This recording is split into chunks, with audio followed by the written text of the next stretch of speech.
Hey, folks out there in YouTube land.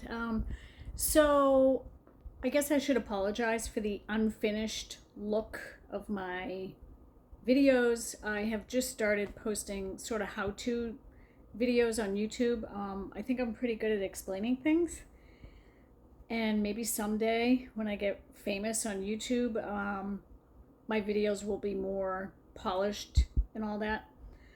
But for starters, I'm just making different videos. Anyway, as you should see in the title, this is going to be about tips for rolling your R's.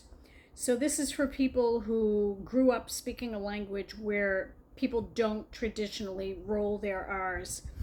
And I had some private lessons with a linguist, a linguistics teacher, whatever. Anyway, she gave me some exercises to do, and I could not roll my R's previous to that. And it really bothered me because I was very good at speaking Spanish that I learned in high school, but the one thing I couldn't do was roll my R's. Anyway, I did the exercises, and one day I'm in the shower, I was able to roll R's.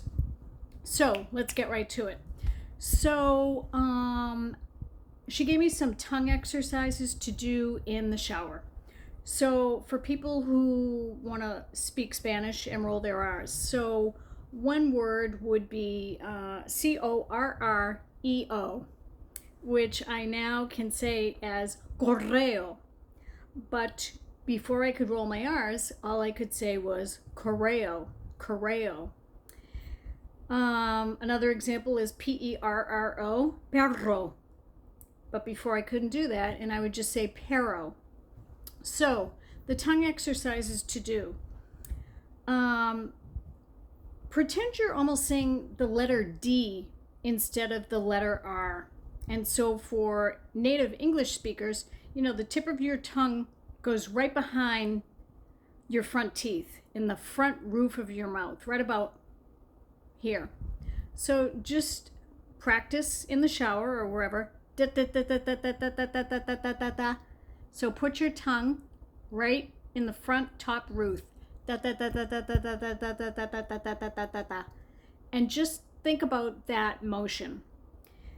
Now try to say a word, for example, in Spanish, that would typically include a rolling R. So for example, perro. Now before you can roll your R's, try saying it as pero. Thinking of the letter D instead of the letter R. Pero. So don't go pero, but change the R to the letter D. Pero, and try doing it faster. Pero. Now try to bring air through the front of your throat at the same time. Pero. Trying to push air through the front of your mouth. Pero. And also, think about the tip of your tongue going back and forth, like from this way, from the front of the roof of your mouth to the back. Like almost like you do with kids or whatever. Okay? So just think about that. Like the letter D, and then moving your tongue back and forth. And then, for example, the word perro in Spanish. Pero. And hopefully, like me, one day you will just find yourself being able to do it. You have to believe it. And again, try and think of the letter D. Anyway, I hope what I said was helpful. Now, this can also be useful for people who want to speak Japanese. The Japanese also do a very quick roll, not like the Spanish, but they do a very quick roll for what we think of as the letter R. So, for example, at a Japanese restaurant, there's the deep fried vegetables. I can now say it as tempura, but a lot of English speakers would only say it as tempura. they would say the R like native English speakers normally say an R. But a Japanese person or someone who can speak Japanese very well would not say tempura, they would say tempura.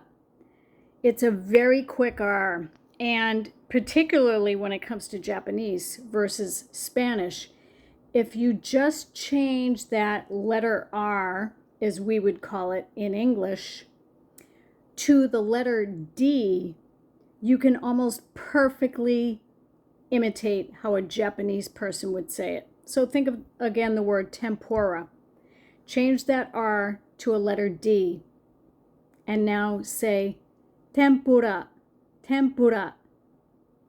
And it already sounds more authentic, like a Japanese person. Anyway, that's probably enough for now. Hope it's helpful. And if it did help anybody, I'd love to see your comments saying that it actually helped you. All right, signing off. Thanks for watching.